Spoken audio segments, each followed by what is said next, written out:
एक ऐसा मंदिर जहाँ पर हर एक भक्तों की मनोकामना पूरी होती है। जी हाँ दोस्तों, ये है क्वीन ऑफ कटनी, जिन्हें माँ जालफा देवी के नाम से भी जाना जाता है। जो भी भक्त सच्चे मन और श्रद्धा से माँ जालफा देवी के दर्शन के लिए आते हैं, उनकी हर एक मन्नत पूरी होती है। मान्यता ये भी है कि माँ जालफा देवी को जलपेश्वरी माता के नाम से भी जाना जाता है। भक्तों का ऐसा कहना है कि माँ जालफा जल के जैसे निर्मल मनोकामनाएं पूरी करती हैं, इसलिए इन्हें माँ जालफा कहा जाता है। ये मध्य प्रदेश के कटनी जिले के बीचों बीच माँ जालफा वार्ड में विराजमान है। ऐसा कहा जाता है कि माँ जालफा यहाँ लगभग 250 वर्ष पहले से विराजमान है। बहुत समय पहले यहाँ घास का घना जंगल हुआ करता था। लोग यहाँ गुजरने से भी डरा करते थे, खास रात के समय में। रीवा जिले के बिहारी लाल पांडे जी को एक दिव्य सपना आया।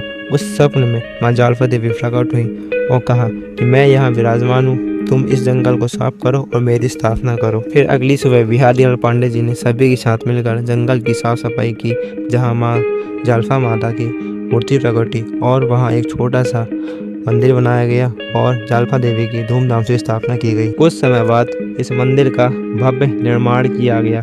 लगभग 50 वर्ष पहले माँ शारदा, माँ कालिका की भी स्थापना की गई। साथ ही साथ यहाँ 64 योगिनियों की मूर्ति, हनुमान जी, भोलेनाथ और भैरव बाबा जी की भी स्थापना की गई। नवरात्रि के समय यहाँ मेला का भी आयोजन होने लगा और देखते ही देखते भक्तों की भीड़ जमा होने लगी। आप भी इस नवरात्रि माँ जालफा देवी के दर्शन के लिए जरूर आएं, जिससे आपकी हर एक मनोकामना पूरी हो। जय माँ जालफा। एक ऐसा मंदिर जहाँ पर हर एक भक्तों की मनोकामना पूरी होती है।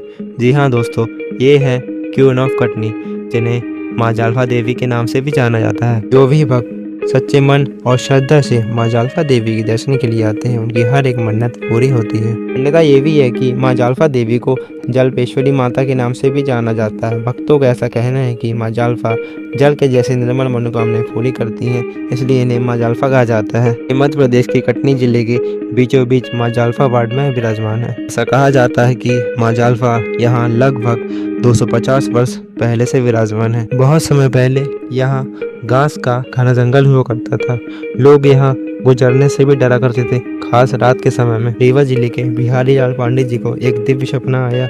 उस सपने में माँ जालफा देवी प्रकट हुई और कहा कि मैं यहाँ विराजमान हूँ, तुम इस जंगल को साफ करो और मेरी स्थापना करो। फिर अगली सुबह बिहारी लाल पांडे जी ने सभी के साथ मिलकर जंगल की साफ सफाई की, जहाँ माँ जालफा माता की मूर्ति प्रकटी और वहाँ एक छोटा सा मंदिर बनाया गया और जालफा देवी की धूमधाम से स्थापना की गई। कुछ समय बाद इस मंदिर का भव्य निर्माण किया गया। लगभग 50 वर्ष पहले माँ शारदा, माँ कालिका की भी स्थापना की गई। साथ ही साथ यहाँ 64 योगिनियों की मूर्ति,